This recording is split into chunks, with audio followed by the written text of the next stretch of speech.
앞에 현수막이 걸려 있는 것처럼 From the Cross, 십자가에서라는 주제로 이제 예수님께서 십자가상에서 쏟아놓으신 7마디의 말씀, 가상 7언을 하루하루 순서대로 살펴보았습니다. 이 7마디 말씀을 통해서 십자가의 깊은 의미를, 그리고 복음의 정수를 깨닫고자 하였습니다. 그리고 주님께서 달리신 그 십자가에 하루하루 한없이 가까이 가고자 소망하였습니다. 그래서 그 십자가에 한없이 다가가서 주님의 음성 듣기를 원했고, 하나님의 그 마음을 깨닫기 원했고, 우리 주님의 아파하심을 느끼고 또 체험하기를 원하였습니다. 이 고난주간을 통해서 하나님은 말씀을 준비하는 제게 더 큰 은혜를 베풀어 주셨습니다. 십자가를 더욱 사랑하게 만드셨습니다. 십자가를 더욱더 붙들게 하셨습니다. 제 안에서 하나님은 더 풍성한 은혜로, 감사의 거리로 넘쳐 흐르게 하시는 귀한 시간이 되게 해주셨습니다. 6일 동안 특별 새벽 기도회는 이제 마무리가 끝났지만 가상 7언은 끝을 맺지 못하였습니다. 아직 7원, 7번째 주님 하신 말씀 있기 때문입니다. 오늘은 부활주일이긴 하지만 가상 7언의 마지막 우리 주님 하신 7번째 말씀을 함께 나누려고 합니다. 7번째 말씀, 내 영혼을 부탁하나이다 하시고 이 말씀을 하신 후 숨을 우리 주님은 거두셨습니다. 마지막 제7언을 살펴보기에 앞서서 전체의 내용을 한번 되새겨보기를 원합니다. 앞에 자막을 한번 보실까요? 전체의 내용이 있습니다. 가상 7언, 십자가에서 하신 7마디 말씀. 제 첫 번째 1원 참석하신 분들을 기억을 하시겠죠? 저들을 사하여 주옵소서. 십자가에서 제일 먼저 쏟아놓으신 말씀은 기도로 시작한다는 사실에 주목을 해야 한다고 했습니다. 우리 주님은 십자가에서 기도로 시작하고 있습니다. 그리고 그 기도의 내용은 죄 사함을 위한 기도입니다. 모든 사람들은, 인류는 죄 사함을 받아야지만 살 수 있다는 거예요. 그리고 자기를 해치는 사람까지도 용서하는 그런 죄 사함의 기도를 드리고 있는 것입니다. 제2언은 내가 나와 함께 낙원에 있으리라. 이 말씀을 통해서는 용서받지 못할 죄인은 없다. 회개하기에 늦은 시간은 없다. 하나님이 못 고치실 사람은 없다 하는 것입니다. 그리고 제3언은 여자여 보소서 아들이니이다. 보라 내 어머니라. 십자가 앞에서 구경꾼처럼, 방관자처럼, 무리들처럼 그렇게 수다한 사람들이 있었겠지만 그 한가운데에 가슴을 치며 슬퍼하는 여인들이 있다고 했습니다. 그 여인들이 가슴을 치며 아파하고 슬퍼할 수밖에 없었던 이유는 우리 예수님을 진실로 사랑했기 때문입니다. 여러분, 주님을 사랑하지 않으면 십자가를 따라갈 수 없는 거예요. 주님을 사랑하지 않으면 우리는 십자가를 붙들 수가 없는 거예요. 그리고 그 십자가에서 새로운 관계를 회복시켜 주십니다. 주님 안에서 우리는 형제와 자매가 되었고, 주님 안에서 우리는 거룩한 예수 가족이 되었습니다. 그리고 네 번째, 나의 하나님 어찌하여 나를 버리셨나이까? 3시간 동안 온 땅이 칠흑과 같은 어둠이 임했을 때에 그 어둠은 바로 우리 주님이 하나님 앞에 타원하는 절규의 고백이열 뿐만 아니라 하나님께서 외면하시는, 하나님과의 단절된 그 아픔이 어둠으로 나타났다고 말씀드렸습니다. 그리고 인생에게 가장 큰 고통은 하나님과의 단절이다. 하나님과의 단절이 인생의 가장 큰 고통이요 불행이다. 그리고 죄의 심각성이 얼마나 무서운지를 3시간의 칠흑과 같은 어둠을 통해서 실물 교훈을 해주셨다 말씀을 드렸습니다. 그리고 제5원은 내가 목마르다. 우리 주님은 똑같이, 우리와 똑같이, 하나님이신 예수님은 똑같이 아프고 지치고 배고프고 목마름을 느끼십니다. 우리 예수님이 나와 같은 연약한 육신의 몸을 입고 이 땅에 오셔야만 했던 이유는 육신의 몸을 입으셔야만 십자가에서 대속의 제물로 죽으실 수가 있기 때문입니다. 그리고 단지 육신의 목마름을 고백한 것 이상으로 문맥상 그 말씀을 이해하게 되면 우리 주님이 이제 대속의 모든 과정, 그리고 성경의 모든 성취를 이루심으로 하나님 앞에 나아가고 있다는 것이죠. 그리고 어제 살펴본 것은 다 이루었다인 것입니다. 완전한 속죄를 이루었다는 것입니다. 구약의 제사와 비교할 때에 구약의 제사는 일시적이고 그리고 또 제한적인 구속, 죄 사함을 받았다면 우리 예수님께서 십자가의 죽으심으로 말미암아 영원한 속죄, 완전한 속죄, 절반의 성공이 아니라 완전한 성공을, 승리를 우리 예수님께서 십자가상에서 이루어 놓으셨다는 것입니다. 이제 마지막으로 오늘 십자가에서 쏟아놓으신 마지막 말씀, 내 영혼을 부탁하나이다 살펴보기 원합니다. 그런데 여러분, 이렇게 가상 7원을 7마디 말씀을 한꺼번에 보면서 우리는 뭔가 새로운 것을, 전체를 보면서 우리는 또 하나의 특별한 점을 발견하게 됩니다. 하나하나를 살펴볼 때는 그것이 드러나지 않았었는데 전체를 놓고 이것을 들여다보기 시작하면 확연히 알 수 있는 것이 있는데, 그것은 바로 우리 예수님께서는 가상 7원을 십자가에서 첫 번째 시작을 기도로 시작하셨을 뿐만 아니라 그 마지막 또한 기도로 마무리하고 있다는 거예요. 마무리 짓고 있다는 거예요. 이 대목에서 우리가 분명하게 알 수 있는 것은 우리 예수님은 일평생 말씀으로 살아갔다는 것입니다. 기도로 그렇게 사셨다는 것입니다. 기도를 붙들고 그렇게 하나님 앞에 나아갔다는 것입니다.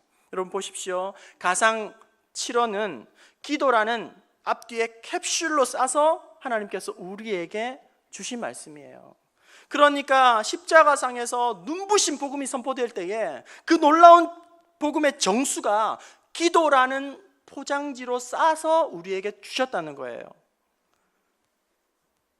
참된 제자가 되어서 우리 주님의 뒤를 따라가기 원하시는 여러분, 성도 여러분, 바쁘신 중에라도 우리 주님처럼 기도로 살아갈 수 있기를 바랍니다. 일의 사람이 되지 마시고 기도의 사람 될 수 있기를 바랍니다. 여러분, 성경을 한번 살펴보십시오.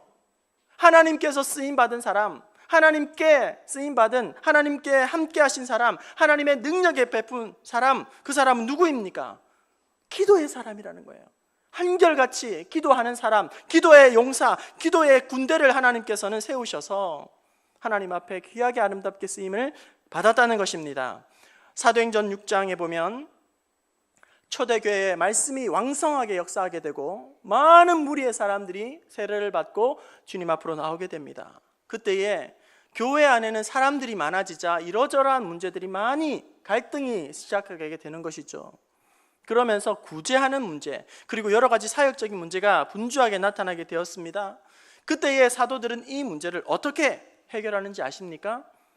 사도행전 6장 4절 5절 제가 읽어드립니다. 성령과 지혜가 충만하여 칭찬받는 사람 7을 택하라.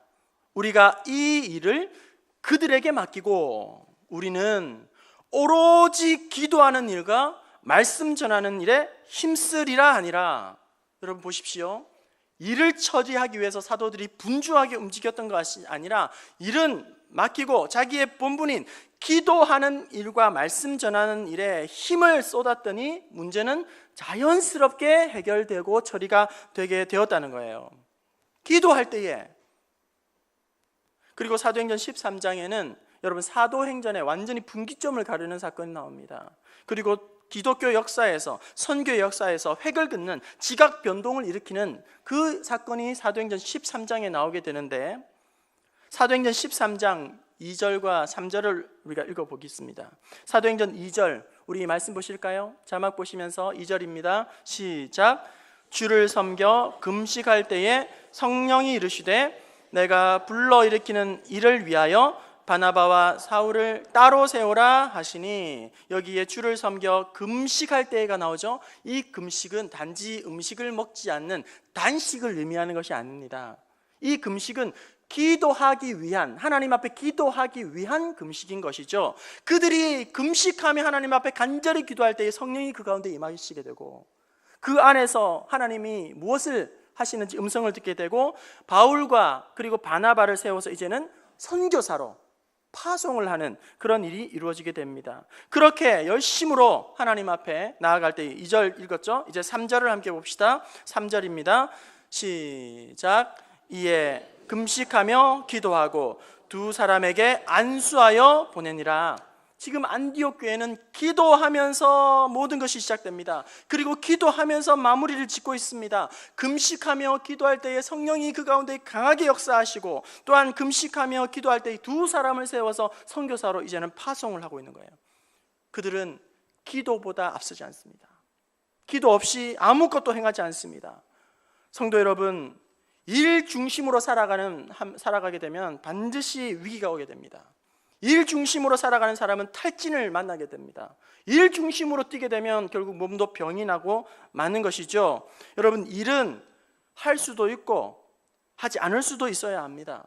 하지만 우리가 결코 포기하지 말아야 할 것은 바로 기도하는 자리, 기도를 우리는 결코 포기해서는 안 된다는 거예요. 기도를 하면서 일을 하는 사람은 일을 해도 지치지 않는 거예요. 기도하면서 달려가는 사람은 매너리즘이 빠지지 않습니다. 탈진하지 않습니다. 낡아지지 않습니다. 반대로 기도 없이 일을 하게 되면 그 일이 올무가 됩니다. 기도 없이 하는, 아무리 열심히 하는 것도 그 때문에 그 일이 오히려 위기가 되고 함정이 될 수밖에 없는 것입니다. 우리가 잘 아는 유명한 기도의 명언이 있지 않습니까? 사람이 일하면 사람이 일만 할 뿐이지만 사람이 기도할 때에 하나님은 역사하신다.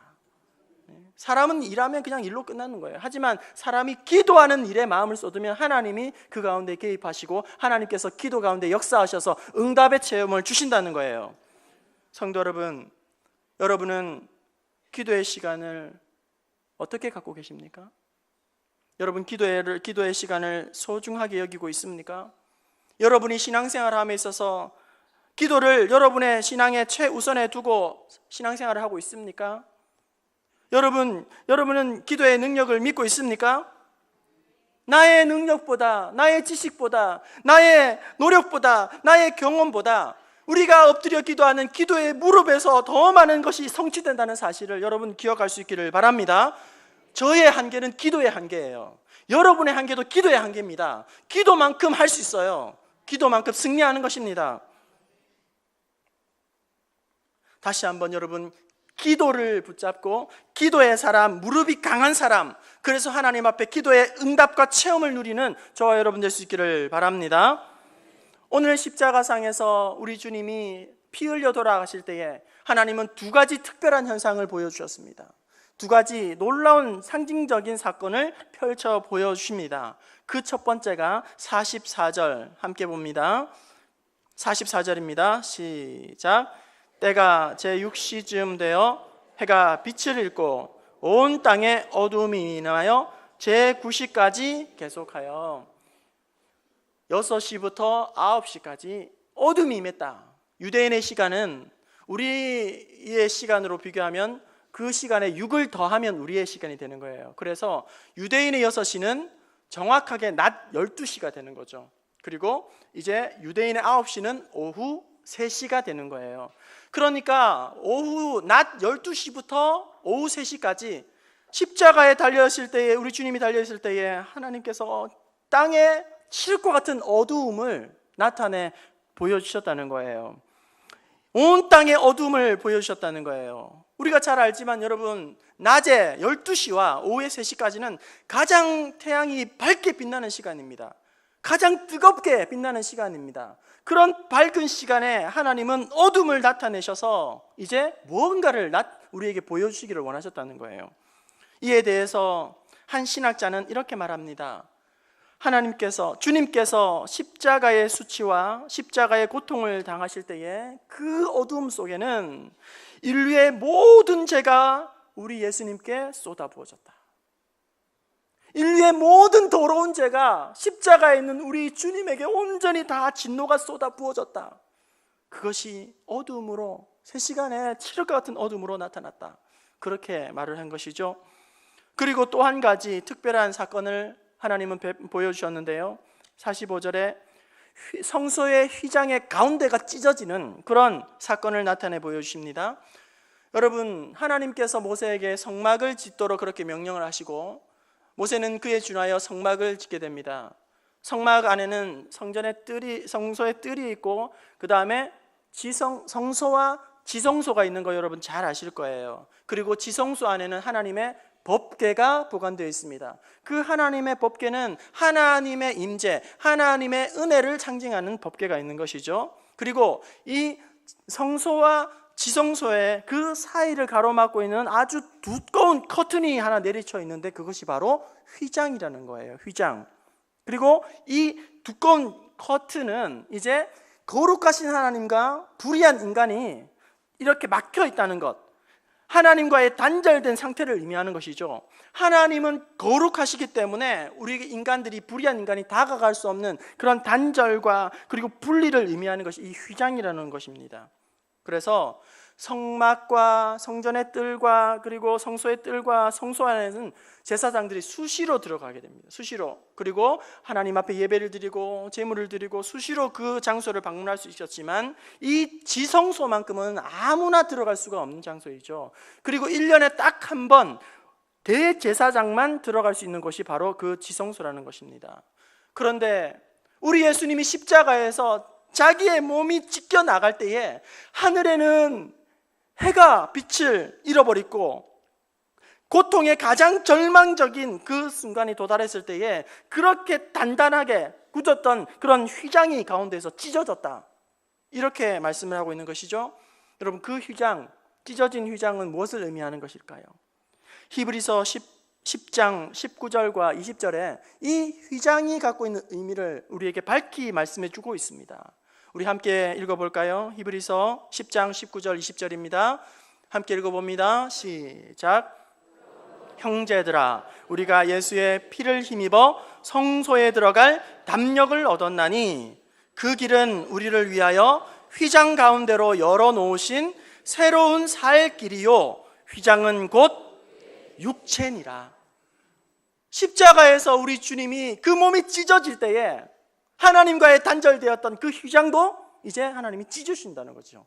찢으셨다는 거예요. 그래서 말씀 그대로 우리 예수님의 육체가 십자가에서 대속물의 제물로 찢어질 때에 성전의 휘장을 찢어주심으로 말미암아 이제 하나님 앞에 나아갈 수 있는 새로운 길을 우리에게 열어주셨다는 거예요. 휘장이 찢어진 이 사건을 마태복음 그리고 또 마가복음에 보면 휘장이 위에서부터 아래로 찢어졌다, 이렇게 기록을 하고 있습니다. 여러분 생각해 보십시오. 밑에서부터 위로 찢어졌으면 사람이 찢을 수 있잖아요. 그렇지 않습니까? 사람이 찢을 수 있겠죠. 하지만 휘장이 위에서부터 아래로 찢어졌다는 것은 하나님께서 찢으셨다는 거예요. 하나님께서 찢으셨다는 거예요. 하나님께서 찢으셔서 이제 그 사이로 이제는 아무나 들어가지 못했던 그 사이를 우리 예수님의 그 피값으로 찢어진 그 사이에 우리가 이제 하나님 앞에로 나아갈 수 있는 새로운 산길이 열리게 되었다는 것입니다. 여러분, 우리는 더 이상 대제사장을 찾아가서 이야기할 필요가 없습니다. 부탁할 필요가 없습니다.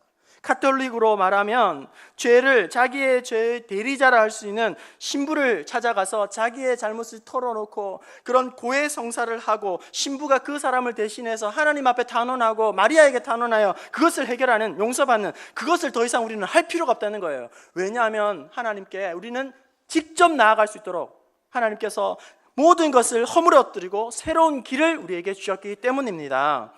예수님의 육체가 십자가에서 찢겨나갈 때에 하나님과 우리 사이에 막혀있던 이 성소가 찢겨나가게 되는 것은 이제 누구라도 하나님 앞에 믿음으로 성소로 나오라는 거예요. 우리 하나님은 나오기를 원하십니다. 각 사람 간 사람이 적극적으로 하나님 앞에 나와서 하나님의 기쁨의 은혜를 누리기를 원하신다는 거예요.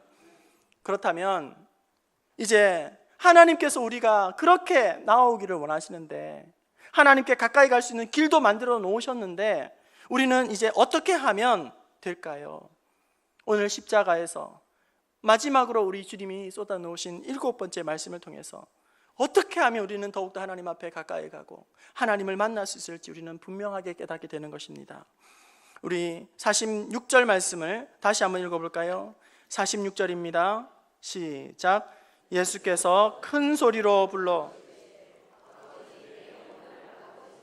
부탁하나이다 하고 이 말씀을 하신 후 숨지시니라.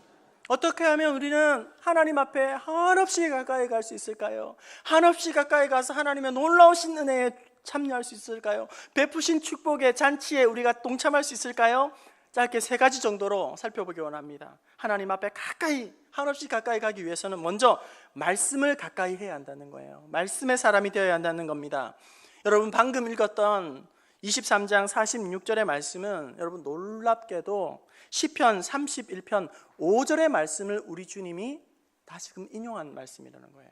고통 중에 우리 예수님은 말씀을 묵상하고 말씀을 전하고 있는 것입니다. 시편 31편 5절 말씀 함께 보실까요? 5절입니다. 시작. 내가 나의 영혼을 주의 손에 부탁하나이다. 진리의 하나님 여호와여 나를 속량하셨나이다. 십자가에서 진리의 말씀을 그렇게 담아 놓았다가 하나님 쏟아 놓는 것이죠. 그리고 이뿐 아니라 지난 제4번째 우리 목요일 날 살펴본 것처럼 나의 하나님 어찌하여 나를 버리셨나이까, 이 말씀 또한 시편 22편 1절 말씀을 우리 주님이 인용하여 고백한 것입니다. 시편 22편 1절 말씀 우리 함께 읽어볼까요? 22편 1절입니다. 시작. 내 하나님이여 내 하나님이여 어찌 나를 버리셨나이까, 어찌 나를 멀리하여 돕지 아니하시오며 내 신음소리를 듣지 아니하시나이까. 죽음의 사선을 넘나드는 그 순간에 우리 주님이 죽음의 고통 가운데에서 입술을 열어 흘려보내신 귀한 말씀은 성경이라는 거예요. 진리의 말씀이라는 거예요. 너무나도 고통스러워서 엉겹결에 신음하듯 비명을 지른 것이 아니라 우리 주님은 그 안에 가득 들어있던 하나님의 말씀을 붙들고 하나님 앞에 탄원하고 기도로 올려드리고 있다는 것입니다. 무엇을 할 수 있습니까? 우리 주님은 평생토록 하나님의 진리의 말씀을 양식으로 그렇게 삼았으며 말씀이 성취되는 것에 온통 마음을 쏟았으며 마지막 순간에도 말씀을 붙잡고 기도로 하나님 앞에 나아가고 있다는 것입니다. 여러분, 하나님의 말씀은 우리를 완벽한 사람으로 만드는 것이 아니라 우리를 투명한 사람이 되게 합니다. 하나님의 말씀에 날마다 설 때에 우리의 삶은 거울을 보는 것처럼 우리는 더욱더 진리 가운데에 서게 되는 것이죠. 오늘도 살아갈 힘을 하나님의 말씀을 붙잡는 자는 얻게 됩니다. 하나님의 말씀을 붙잡는 자는 오늘도 감당할 수 있는 지혜를 주시고 감당할 수 있는 능력을 주시고 말씀 가운데 하나님 회복 주시고 말씀 가운데 치유를 주시고 말씀을 붙잡는 자에게 하나님은 승리를 주시는 것입니다. 하나님의 말씀을 아침에 묵상하고 시작하면 그 사람은 하루가 달라집니다. 우리가 하나님 앞에 입버릇처럼 기도하는 성령의 충만은 곧 말씀의 충만이고 성령의 충만인 것입니다. 우리 부평중앙교회는 찬양을 참 잘하는 교회로 그렇게 소문난 교회이죠. 한때는 찬양 잘하기로 소문이 자자하게 들려서 부평중앙교회 찬양대 하고 싶어서 등록했다고 말씀하시는 분이 여러 제가 만나보았습니다. 찬양 잘하고 찬양 잘하는 것에 남다른 자부심과 프라이드가 있는 교회입니다. 재능 한다는 분들은 어떻게 찬양대에 다 모여 있는 것 같아요. 그런데 여러분, 제가 묻고 싶습니다. 찬양을 사랑하는 만큼 진리의 말씀을 여러분은 사랑하고 계십니까? 찬양을 잘하고 찬양을 즐겨 하는 것만큼 여러분 하나님의 말씀을 가까이 하고 그 말씀 읽기를 즐겨 하고 계십니까? 찬양을 통하여서 하나님께서 놀라운 은혜를 베푸시고 심장이 가슴이 뜨거워지는 은혜를 경험하였다면 그 무게만큼 여러분 하나님의 말씀을 가까이 하고자 몸부림치며 살아가고 있습니까? 예수님의 십자가를 묵상하면서 우리 주님 얼마나 아프실까? 우리 주님 얼마나 힘드실까? 그렇게 잠시 감상주의에 빠졌다가 이내 모든 것을 다 잊어버리고 일상으로 돌아가는 그런 것이 아니라 십자가의 은혜, 주님의 사랑을 곱씹고 이제 집으로 돌아가면서 여러분 성경을 펼쳐서 읽을 수 있기를 바랍니다. 올 한 해 다짐하였던 말씀 일독, 말씀 통독 희미해졌다면 다시금 여러분 결단하십시오. 작정하십시오. 다시금 말씀을 붙잡을 수 있기를 바랍니다. 하나님께 가까이 가기를 원하는 사람은 말씀을 더욱더 가까이 해야 한다는 거예요. 붙들어야 한다는 거예요. 그리고 두 번째로 하나님께 더욱 가까이 가기 위해서는 기도에 더더욱 마음을 쏟아 부어야 한다는 것입니다. 앞서 우리가 살펴본 것처럼 예수님은 가상칠언을 1000마디를 기도로 시작하셨고 이제 모든 가상칠언의 마지막을 기도로 마무리 짓고 있다는 사실입니다. 우리 주님이 지금 어떻게 기도하고 있습니까? 방금 읽었던 46절 상반절에 예수께서 큰 소리로 불러 이르시되, 우리 주님이 큰 소리로 부르짖는다는 것은 아직도 기운이 남아서, 우리 주님이 십자가에서 아직 힘이 남아서 그렇게 기도한 것이 아니라 마지막까지 온 힘을 짜내어서 쏟아부어서 기도하는 일로 마무리 짓고 있다는 거예요. 마지막 힘까지, 호흡까지 기도하는 일에 쓰임을 사용을 하고 있다는 겁니다. 성도 여러분, 여러분 지금 어떤 어려움에 있습니까? 어떠한 고난 가운데 있습니까? 가정에 닥친 문제가 무엇입니까? 나를 힘들게 하고 나를 괴롭게 하는 일, 나를 힘들게 하는 사람은 누구입니까? 밤에 잠자지 못하고 그렇게 고통스러워하는 아픔이 무엇입니까? 그 아픔을 끌어안고 우리 주님처럼 기도를 할 수 있기를 바랍니다. 여러분, 힘들어서 기도 못하는 것은 없어요. 바빠서 기도하는 것은 더 없어요. 우리 주님은 육신의 기력이 다 소진되었음에도 불구하고 하나님을 향하여 큰 소리로 아버지여, 하나님 나를 보살펴 주옵소서, 도와주옵소서, 살려주옵소서, 마지막 힘을 다하여 하나님 앞에 부르짖어 간구하고 있는 것입니다. 하나님 앞에서 귀한 직분 받은 여러분, 더더욱 하나님 앞에 기도하며 직분과 사명과 봉사의 사명을 감당하기를 바랍니다. 기도하지 않고 직분을 감당하시는 분들, 기도 없이 봉사하고 사역하시는 분들은 말만 무성한 거죠. 말장이들만 가득 몰려드는 겁니다. 말잔치만 벌어질 수밖에 없는 거예요. 특별히 힘든 문제로 도저히 감당하기 어려운 고난으로, 고통으로 여러분 지치고 상한 마음이 있는 분들은 기한을 정하셔서 여러분 작정기도 하세요. 하나님 앞에서 뜻을 구하세요. 간절히 메어 달리세요. 하나님께서 환경을 바꾸어 주시든지 내 마음을 변화시켜 주시든지 하나님은 은혜로 응답하여 주실 줄로 믿습니다. 우리 부평중앙교회가 새벽을 깨우는 분들이 더욱 많아지기를 원합니다. 새벽이 힘드신 분들은 여러분 금요 심야기도라도 사모하세요. 함께 동참하셔서 우리 부평중앙교회가 기도만 잘하는 교회가 아니라 기도도 잘할 뿐만 아니라 말씀도 충만한 교회, 기도로 뜨겁게 부응하는 교회, 기도로 말미암아 응답과 간증이 넘쳐나는 그런 교회 되기를 원합니다. 하나님 앞에 가까이 가기를 원하는 그런 마음은 기도의 자리를 가까이 가는 거예요. 기도의 사람이 되는 것입니다. 끝으로 하나님께 더욱 가까이 가기 위해서 어떻게 해야 할까요? 온전한 위탁을 해야 되는 거죠. 온전한 하나님 앞에 전적인 위탁을 해야 합니다. 우리 주님 마지막 토해내신 말씀, 아버지여 내 영혼을 아버지께 부탁하나이다. 성도 여러분, 우리가 어렸을 때에 종이 위에 콤퍼스를 놓고 동그라미를 그리지 않습니까? 정중앙에 구심점을 두고 콤퍼스가 작은 원도, 큰 원도, 다양한 원들을 얼마든지 그리고 있지 않습니까? 그렇게 구심점이 흔들리지 않으면, 중심이 흔들리지 않으면 얼마든지 원을 그릴 수 있는 거예요. 하지만 원의 구심점이 흔들리게 되면 그 원은 이내 찌글찌글해지고 엉망이 되고 맙니다. 망치고 다시금 그려야 되는 것이죠. 마찬가지예요. 내 삶의 구심점이, 중심이, 내 가정의 중심이, 우리 교회의 중심이 십자가라는 구심점에 정확하게 고정되어 있다면 우리는 넘어지지 않습니다. 어떠한 고난이 닥쳐도 우리는 결코 낙심하지 않습니다. 전적으로 우리 하나님 앞에 내어 맡기는 그런 삶을 살아가는 성도들은 어떠한 어려움이 와도 절대로 무너지지 않습니다. 왜요? 우리 주님이 단단하게 붙잡아 주시기 때문이에요. 그 삶이 주님으로 말미암아 온전케 되어지기 때문입니다. 우리의 자녀들에게 심어줘야 할 이 정신이, 우리 자녀들에게 심어줘야 할 신앙의 유산이 바로 하나님 앞에 자기를 온전히 드리는 신앙이에요. 온전히 맡기는 신앙입니다. 우리의 자녀들이 자녀들의 신앙을, 믿음을, 삶을 온전히 위탁드리게 되면 세상에 어떠한 시련이 와도, 어떠한 아픔이 와도, 고통이 와도, 힘듦을 만나도 절대 신앙 포기하지 않습니다. 끝까지 믿음 지켜 마침내 우리 아이들이 승리하게 되는 것입니다.